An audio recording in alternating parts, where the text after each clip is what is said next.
কোন আমার মোহন ভাই, বাংলাদেশের সৌন্দর্য দেখতে হলে একটা মানুষের অবশ্যই একবারের জন্য আপনার শ্রীমঙ্গলে আসা উচিত আমি মনে করি। ঠিক আছে, আমাদের দেশটা প্রাকৃতিক সৌন্দর্যে এত ভরপুর। ঠিক আছে, সময়ের অভাবে আমরা দেখি না, কিন্তু সময়কে অবশ্যই শ্রীমঙ্গলে আসা উচিত। আমরা কত প্রায় 200 মিটার উপরে আছি, করতে অনেক কষ্ট হয়েছে। কিন্তু সবচেয়ে মজার ব্যাপার কি, ওই যে দেখেন দূরে একজন বসে আছে, একজন গরুর ঘাস খাওয়াইতেছে।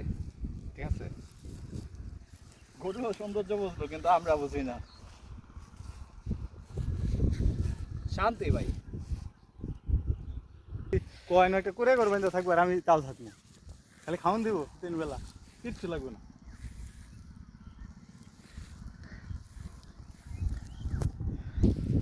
মান ভাই, এখানে একটা কুড়ের ঘর বানাবো, আপনি আর আমি, বুঝছেন?